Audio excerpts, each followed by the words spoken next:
안녕하세요. 코리아 스토리입니다. 지금부터 스토리 시작합니다. 저는 에디 라이언입니다. 아프리카 대륙 서부 끝자락에 자리한 작은 나라 나로비아 왕국의 농업개발청에서 토양연구원으로 14년째 일하고 있습니다. 이제껏 저희는 붉은 사암 토양과 해마다 반복되는 기후 재앙 속에서 농업의 미래를 이야기하는 것이 얼마나 허망한 일인지를 절감하며 살아왔습니다. 그런데 몇 년 전, 그 믿기지 않는 변화의 시작을 제가 직접 목격했습니다. 오늘은 그 기적 같았던 이야기를 여러분께 전해드리고자 합니다. 제가 태어난 루카 지역은 과거 왕국 내에서도 손꼽히던 곡창지대였습니다. 하지만 불규칙한 기후와 무분별한 개발, 그리고 오랜 내전과 방치 속에서 그 푸르던 밀밭은 황폐한 갈색 벌판으로 변했습니다. 특히 건기와 우기가 극단적으로 교차하는 나로비아 특유의 기후는 작물의 뿌리를 말리고 줄기를 부러뜨리며 결국 헥타르당 평균 0.9톤이라는 최악의 수확량을 만들었습니다. 국제기구와 여러 나라들이 기술 지원을 시도했지만 결국 대부분은 겉돌았습니다. 프랑스, 독일, 심지어 캐나다까지 다양한 나라의 농업 기술자들이 왔다가 말없이 돌아간 것이 벌써 수차례였습니다. 그래서 저 역시 한국이라는 나라와 협력한다는 말을 들었을 때 진심으로 의아했고 사실상 기대하지 않았습니다. 그날도 평소처럼 농업청 회의실에서 토양 자료를 정리하고 있던 중 급히 호출을 받고 회의장에 들어섰습니다. 회의실 전면에는 한글이 적힌 낯선 문서와 KHRI라는 로고가 놓여 있었습니다. 청장님께서는 말씀하셨습니다. 이번엔 한국농업진흥센터와 통합종자 프로젝트를 시범 실시하게 되었고 책임자는 바로 저 에디 라이언이라고 하셨습니다. 저는 그 자리에서 바로 물었습니다. 한국입니까? 죄송하지만 혹시 다른 나라와 착오가 있으신 건 아닌지요? 청장님은 웃으며 말하셨습니다. 에디 한국도 불과 수십 년 전까지는 식량 자급도 어려웠던 나라였다고 해요. 그들이 어떻게 변화했는지 직접 보고 배우는 것도 필요하다고 생각하오. 며칠 후 저는 루카 남단의 시범 농장 지역으로 파견되었습니다. 머릿속에는 여전히 회의감이 가득했습니다. 한국이라니요. 드라마와 전자제품으로 알려진 나라에서 이 척박한 땅의 문제를 해결하겠다고요. 그건 솔직히 저에게는 외교적 명분을 위한 쇼에 가까워 보였습니다.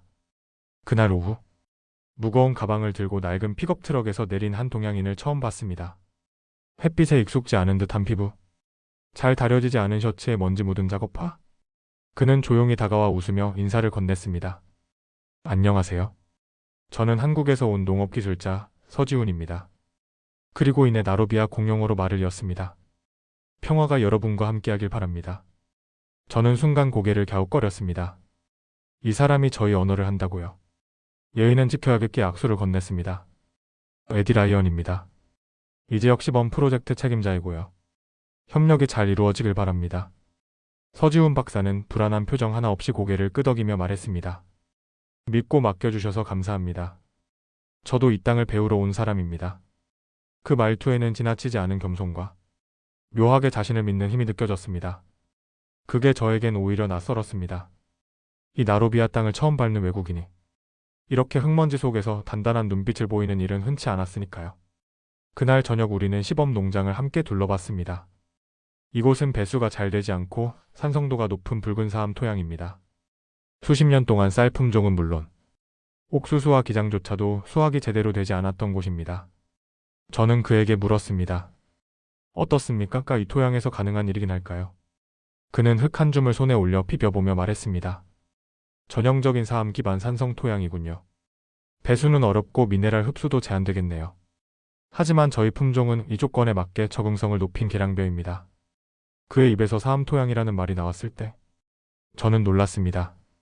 이 지역의 토지를 정확히 알고 있다는 건 이미 사전 분석을 마쳤다는 뜻이었으니까요. 저는 솔직히 그의 말이 반가우면서도 동시에 믿기 어려웠습니다. 이 지역은 열대 사막 기후이며 비가 쏟아졌다가 금방 40도 가까운 건조한 열기로 바뀌는 최악의 농업 환경을 지녔습니다. 저는 시험하듯 말했습니다. 그 점을 알고도 이곳에서 실험하시겠다는 겁니까? 그는 조용히 웃으며 말했습니다. 그래서 직접 경험하러 왔습니다. 그 말이 제 마음 어딘가에 작은 파문을 일으켰습니다. 이 사람은 그냥 서류를 읽고 온 외국인이 아니구나. 땅을 직접 밟겠다는 의지가 있는 사람이다. 며칠 후 저희는 시범 농장의 첫 파종 작업을 시작했습니다. 농업청에서 공지한 대로 마을 주민 20명이 아침 일찍 모였습니다. 루카 지역 사람들에게 농사란 땀을 흘려도 결과를 장담할 수 없는 고된 생존의 도구였습니다. 그들은 이미 수년째 해마다 뿌리던 씨앗이 그대로 썩는 것을 지켜본 사람들입니다. 그날도 어김없이 더운 바람이 불었습니다. 마을 이장인 살리프 삼촌이 조용히 제게 말했습니다. 에디 한국 기술자가 가져온 씨앗이 진짜로 뭔가 다르긴 한가요? 저는 대답을 망설였습니다. 저 자신도 아직은 확신이 없었기 때문입니다. 하지만 이렇게 말했습니다. 글쎄요, 삼촌. 저도 아직 잘은 모르겠지만 적어도 해볼 가치는 있을 것 같아요. 서지훈 박사는 고요하게 도구를 펼쳤습니다. 작은 통에 담긴 씨앗, 그리고 알 수 없는 구조의 계량 도구, 심지어 특수 측정 장비들까지 기존의 어느 외국 기술자도 보여주지 않았던 현지 조건에 맞춘 장비들이었습니다. 한 농부가 중얼거렸습니다. 저 사람이 진짜 한국에서 온 게 맞긴 맞나? 저런 장비는 처음 보네. 저 역시 그 생각이 들었습니다. 아무리 외국 기술이라도 이곳에서 실제로 작동할 수 있을까? 그런데 씨앗을 뿌리는 그의 손길에는 이상한 확신이 깃들어 있었습니다. 모래를 쓸어내고 손가락으로 일정 간격을 유지한 채 흙 속에 천천히 생명을 묻는 모습은 마치 그가 이 땅과 오랫동안 대화를 나눈 사람처럼 보였습니다. 서지훈 박사는 주민들에게 설명을 시작했습니다. 이 벼 품종은 열대 고온 기후에 최적화된 계량벼입니다. 오히려 낮 기온이 높고 밤에 수분이 빠르게 빠지는 환경이 이 벼에게는 유리할 수도 있습니다. 사람들은 말없이 그의 손을 바라보았습니다. 그는 말보다 행동으로 증명하려는 사람이었습니다. 한 마을 청년이 말했습니다. 다른 외국 사람들과는 뭔가 다르긴 하네. 말을 많이 하는 게 아니라 몸으로 보여주는 것 같아. 파종이 끝난 그날 저녁, 서지훈 박사는 커다란 플라스틱 상자를 끌고 나왔습니다. 저는 묻지 않을 수 없었습니다. 박사님, 그 안엔 뭐가 들었나요? 그는 천천히 상자를 열며 말했습니다. 이건 루카 사암토 전용 pH 측정기입니다. 여기 있는 토양은 철분과 염분 농도가 높아 일반 장비로는 정확한 분석이 어렵거든요. 그 순간 저는 숨을 삼켰습니다. 사암토 전용 장비라고요. 그는 이어서 우기 대비 수분 조절기, 열대지역 온도 편차용 뿌리 냉각 시스템, 그리고 수작업을 쉽게 해주는 계량 농기구까지 차례차례 설명했습니다. 그 모든 장비는 이 나라의 기후와 토양을 사전에 완벽히 분석한 결과물이었습니다. 루카 지역의 우기는 한없이 거칠고 무자비합니다. 배지를 시킬 틈도 없이 쏟아지는 장대비, 진흙탕이 되어버리는 들판, 그리고 한순간에 밀려드는 배수 분량. 이러한 우기 속에서 서지훈 박사는 오히려 더 바빠졌습니다.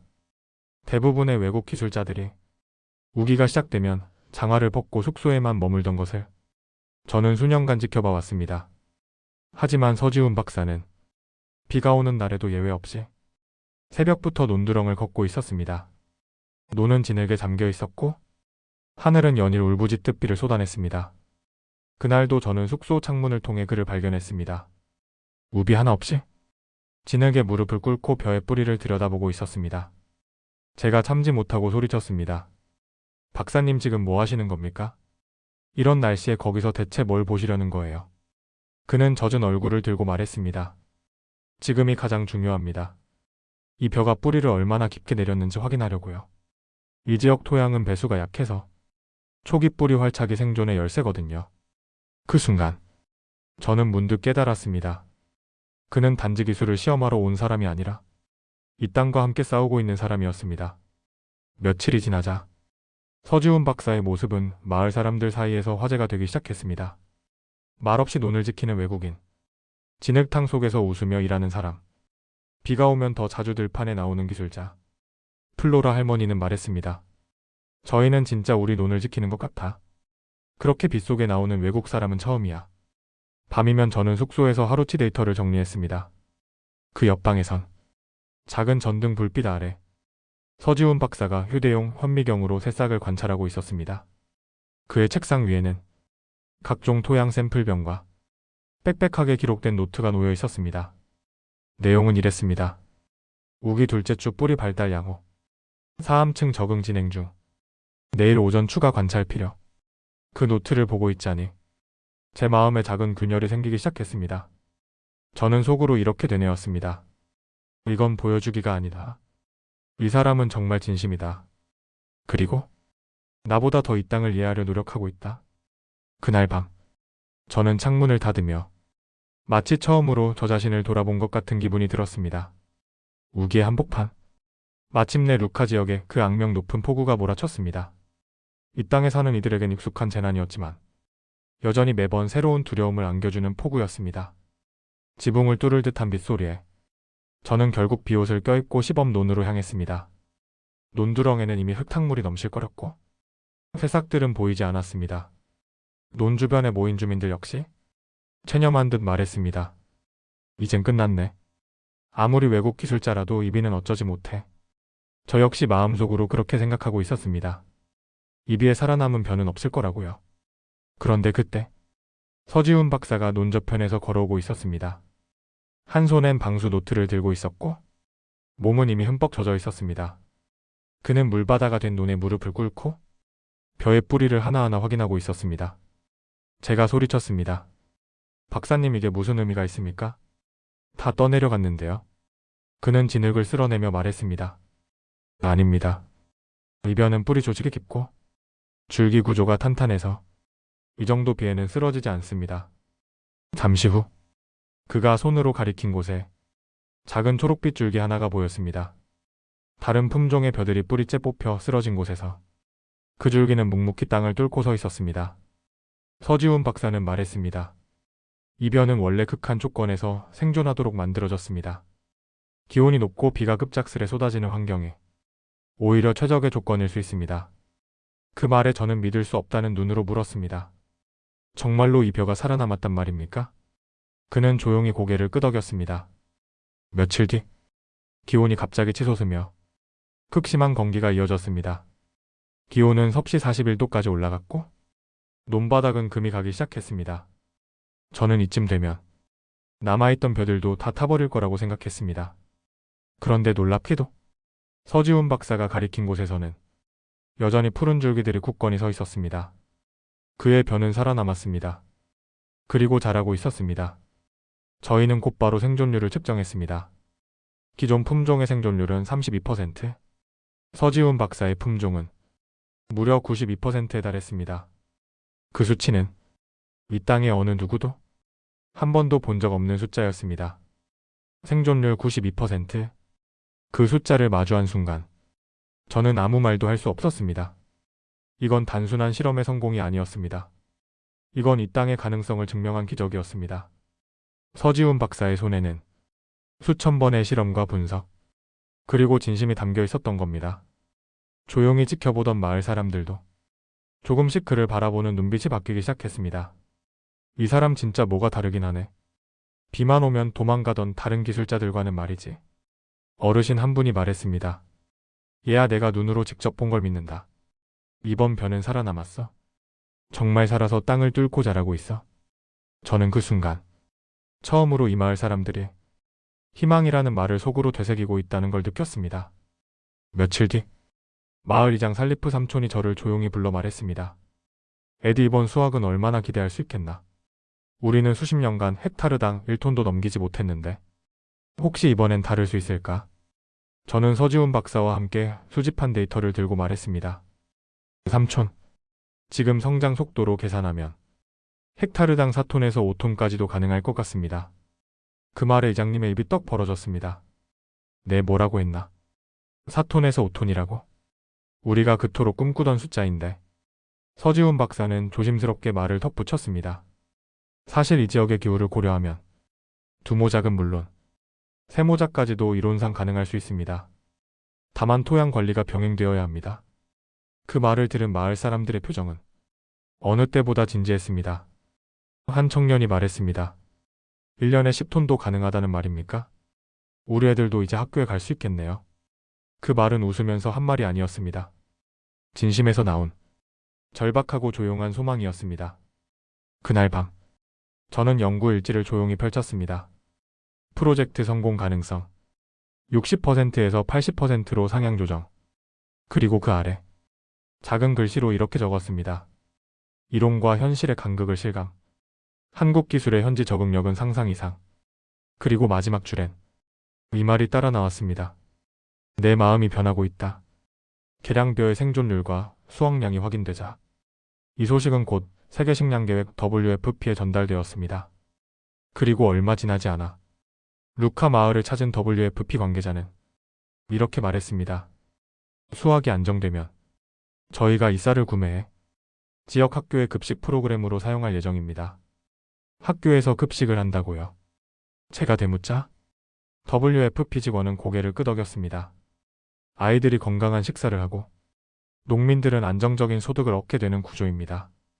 이걸 선순환 구조라고 부릅니다. 저는 잠시 말을 잃었습니다.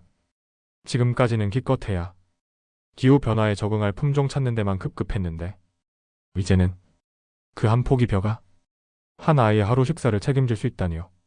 며칠 뒤 학교에서 첫 번째 급식이 시작되었습니다. 밥 짓는 냄새가 교실을 감쌌고 아이들은 조심스럽게 줄을 섰습니다. 한 아이는 말했습니다. 와, 이 쌀 정말 맛있어. 우리 아버지가 키운 쌀이래요. 그 말에 옆에 있던 친구가 더 크게 자랑하듯 말했습니다. 이건 우리 마을 벼야. 다른 동네 사람들도 먹게 해주고 싶어요. 급식이 시작되고 며칠 뒤 학교에 다니는 아이들의 수가 급격히 늘어났습니다. 심지어 4km, 5km 떨어진 마을에서도 아이들이 걸어서 오기 시작했습니다. 학교 교장 선생님은 말씀하셨습니다. 에디 학생 수가 30% 늘었습니다. 이젠 밥 먹고 나면 공부에도 집중을 더 잘해요. 놀라운 일은 거기서 끝나지 않았습니다. 쌀이 공급되기 시작한 학교에서는 한국교육봉사단이 임시교실을 개설했습니다. 오늘은 감사합니다를 배워볼 거예요. 젊은 한국 선생님이 칠판에 한글을 적으며 말했습니다. 아이들이 따라 외쳤습니다. 감사합니다. 아직 서툴지만 분명한 목소리였습니다. 그중 유독 밝았던 11살 아이 리마가 손을 들고 물었습니다. 선생님 고마워요는 어떻게 말해요? 한국어로는 뭐예요? 그 순간 교실은 웃음으로 가득 찼고 한국 선생님은 칠판에 단어를 또박또박 써주었습니다. 저는 그 모습을 창문 너머로 바라보다 가슴 한쪽이 뜨거워졌습니다. 그날 밤 저는 다시 한번 생각했습니다. 기술은 단지 작물 수확을 위한 도구가 아니라 교육을 열고 문화를 잇는 다리가 될 수 있다는 걸요. 그리고 한 알의 벼가 한 문장의 인사말이 될 수 있다는 걸요. 수학기가 다가오고 공식 보고서를 작성할 시간이 다가왔습니다. 저는 수많은 보고서를 써왔습니다. 데이터를 나열하고 분석과 그래프로 정리하는 것. 그게 제가 해온 일이었습니다. 하지만 이번엔 키보드 앞에 앉아도 손이 쉽게 움직이지 않았습니다. 수확량 5배 증가, 생존율 92%, 이모작 가능성. 숫자들은 명확했지만 그 모든 감동을 담기엔 턱없이 부족했습니다. 결국 저는 마음을 굳혔습니다. 보고서 서두에 이렇게 썼습니다. 존경하는 농업개발청 청장님께 이번 시범 프로젝트 보고서를 드리기 전에 먼저 한 가지 고백을 드리고 싶습니다. 저는 이 프로젝트를 처음부터 믿지 않았습니다. 그 문장을 적는 순간 마음속에 묵혀있던 무언가가 풀리는 듯 했습니다. 보고서는 계속되었습니다. 저는 프랑스에서 농학을 공부하며 서구 기술만이 정답이라 믿었습니다. 한국은 농업 후진국이라 생각했고 드라마나 음악으로만 알려진 나라였기에 기술적 기대는 없었습니다. 하지만 이 땅의 결과는 저의 모든 고정관념을 무너뜨렸습니다.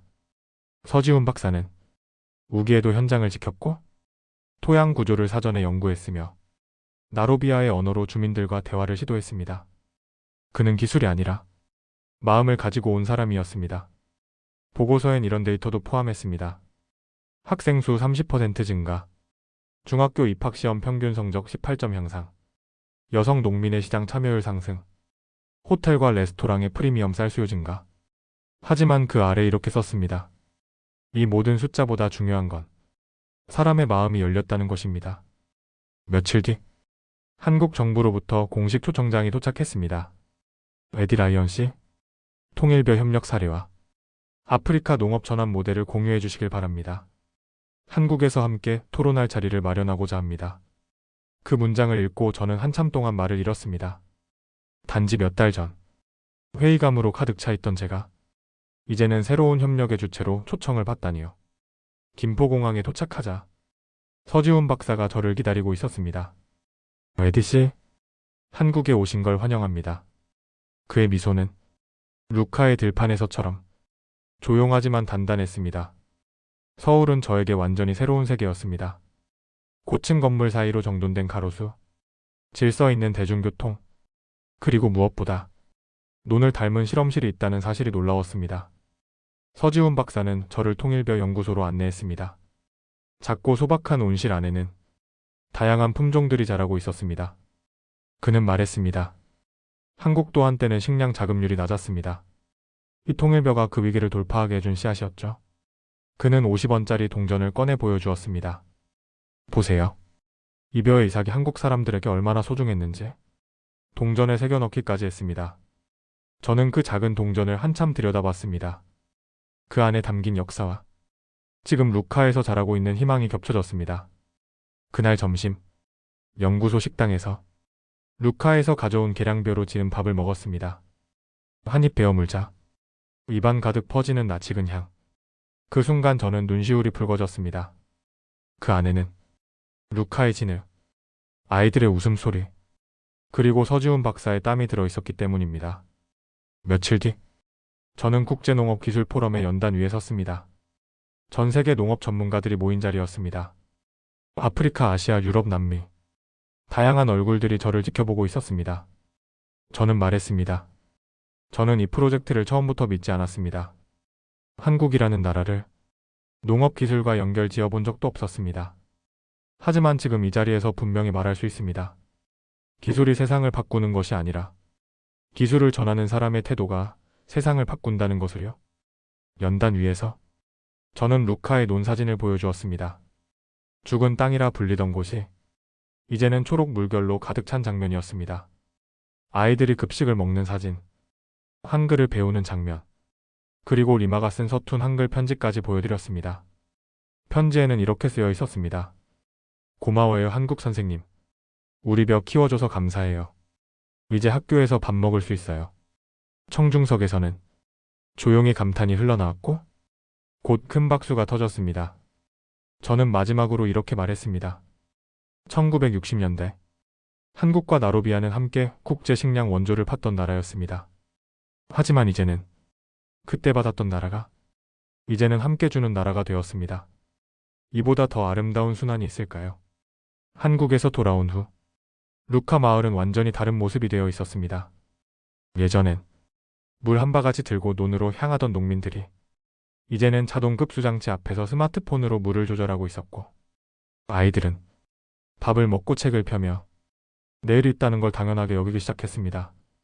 며칠 뒤 나로비아 정부는 공식적으로 발표했습니다.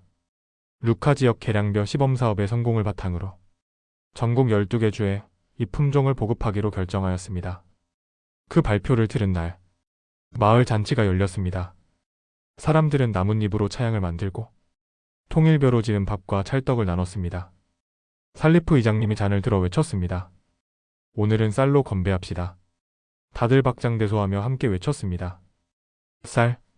그건 생존의 외침이 아닌 풍요와 연대의 언어였습니다. 학교에선 한글 교실이 정규 수업으로 편입되었습니다. 리마는 이제 또박또박 한국어로 일기를 씁니다. 그녀의 일기장을 살짝 들여다보았습니다. 오늘은 선생님이 밥을 2번 주셨어요. 나는 커서 한국에 가서 벼를 더 잘 키우는 법을 배울 거예요. 그리고 다시 돌아와서 우리 마을 사람들 모두를 행복하게 만들 거예요. 며칠 뒤 서지훈 박사는 한국으로 돌아갔습니다. 그가 떠난 다음 날 작은 봉투 하나가 제 책상에 놓여 있었습니다. 에디 씨에게 같은 하늘 아래에서 같은 마음으로 일해주셔서 고맙습니다. 기술은 도구이고 사람은 씨앗입니다. 당신은 루카에 아주 깊은 뿌리를 내리셨습니다. 그 뿌리는 오래도록 사라지지 않을 겁니다. 다음 계절에 또 뵙겠습니다. 서지훈 드림. 저는 편지를 접으며 천천히 창밖을 바라보았습니다. 지금 루카에선 계량벼의 2번째 수확을 앞두고 있습니다. WFP는 이별을 이웃 나라 갈리나 공화 국가도 공유하기로 했고 한국은 아프리카 농업협력센터를 루카에 세우기로 했습니다. 리마는 제 옆에서 한글로 꿈이라는 단어를 또박또박 적고 있습니다. 저는 다시 보고서 파일을 열고 마지막 줄에 이렇게 적었습니다. 이건 단지 기술의 성공이 아니다. 이건 사람의 이야기다. 그리고 이야기는 지금도 자라고 있다. 이야기를 들어주셔서 감사합니다. 지금까지 코리아 스토리였습니다.